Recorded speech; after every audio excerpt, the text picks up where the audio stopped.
السلام علیکم دوستو، امید کرتا ہوں آپ سب لوگ خیریت سے ہوں گے، مزے میں ہوں گے۔ دوستو، اگر آپ ہمارے چینل پر نیو ہیں تو چینل کو ضرور سبسکرائب کریں، بیل آئیکن کی بٹن کو ضرور پریس کریں۔ ان حضرت صلی اللہ علیہ وسلم پر وحی کا ابتدائی دور اچھے سچے یا پاکیزہ خوابوں سے شروع ہوا۔ آپ خواب میں جو کچھ دیکھتے ہو صبح کی روشنی کی طرح صحیح اور سچا ثابت ہوتا۔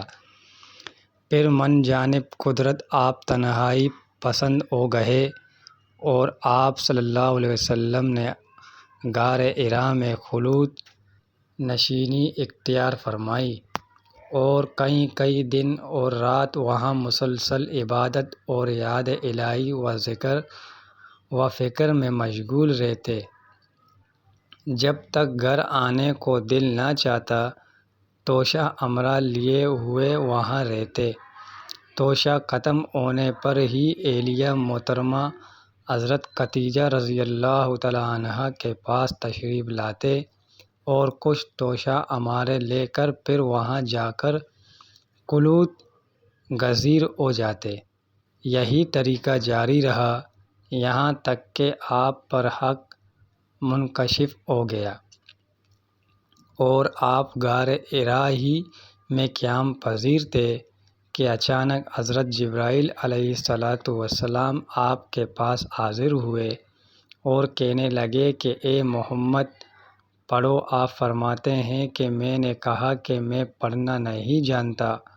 آپ صلی اللہ علیہ وسلم فرماتے ہیں کہ فرشتے نے مجھے پکڑ کر اتنے زور سے بھینچا کہ میری طاقت جواب دے گئی۔ پھر مجھے چھوڑ کر کہا کہ پڑھو۔ میں نے پھر وہی جواب دیا کہ میں پڑھا ہوا نہیں ہوں۔ اس فرشتے نے مجھ کو نہایت ہی زور سے بھینچا کہ مجھ کو سخت تکلیف محسوس ہوئی۔ پھر اس نے کہا کہ پڑھ۔ میں نے کہا کہ میں پڑھا ہوا نہیں ہوں۔ فرشتے نے تیسری بار مجھ کو پکڑا اور تیسری مرتبہ پھر مجھ کو بھینچا، پھر مجھے چھوڑ دیا اور کہنے لگا کہ پڑھو اپنے رب کے نام کی مدد سے جس نے پیدا کیا اور انسان کو خون کی پٹکی سے بنایا۔ پڑھو اور آپ کا رب بہت ہی مہربانیاں کرنے والا ہے۔ بس یہی آیتیں آپ حضرت جبرائیل علیہ السلام سے سن کر اس حال میں غار حرا سے واپس ہوئے کہ آپ کا دل اس انوکھے واقعے سے کانپ رہا تھا۔ آپ حضرت خدیجہ کے ہاں تشریف لائے اور فرمایا کہ مجھے کمبل اڑا دو، مجھے کمبل اڑا دو۔ لوگوں نے آپ کو کمبل اڑا دیا۔ جب آپ کا ڈر جاتا رہا تو آپ نے اپنی زوجہ محترمہ حضرت خدیجہ رضی اللہ تعالیٰ عنہ کو تفصیل کے ساتھ یہ واقعہ سنایا اور فرمانے لگے کہ مجھ کو اب اپنی جان کا خوف ہو گیا ہے۔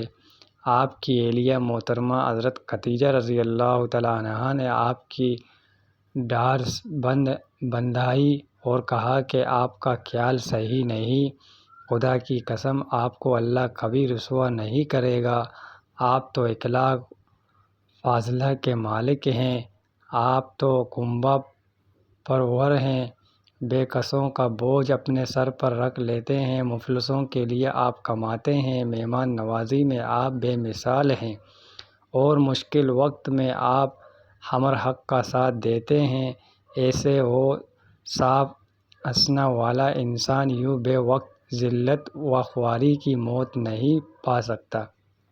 پھر مزید تسلی کے لیے حضرت خدیجہ رضی اللہ تعالیٰ عنہا آپ صلی اللہ علیہ وسلم کو ورقہ بن نوفل کے پاس لے گئے جو ان کے چچا زاد بھائی تھے اور زمانہ جاہلیت میں نصرانی مذہب اختیار کر چکے تھے اور عبرانی زبان کے کاتب تھے۔ چنانچہ انجیل کو بھی حسب منشاء خداوندی عبرانی زبان میں لکھا کرتے تھے۔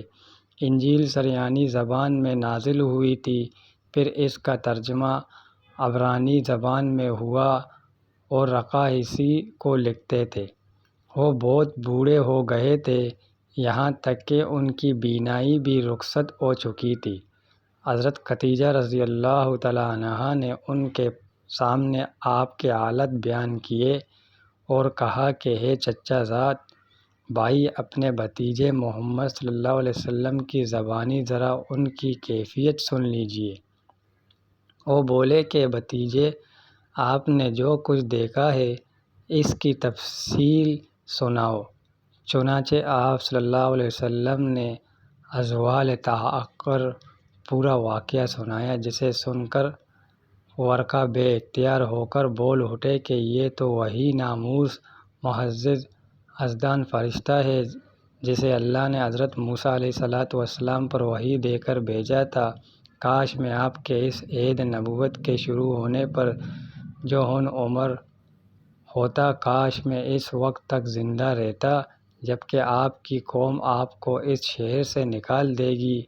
رسول کریم صلی اللہ علیہ وسلم نے یہ سن کر تعجب سے پوچھا کہ کیا وہ لوگ مجھ کو نکال دیں گے، حالانکہ میں تو ان میں صادق و امین و مقبول ہوں؟ ورقہ بولا، ہاں یہ سب کچھ سچ ہے، مگر جو شخص بھی آپ کی طرح امر حق لے کر آیا لوگ اس کے دشمن ہی ہو گئے ہیں۔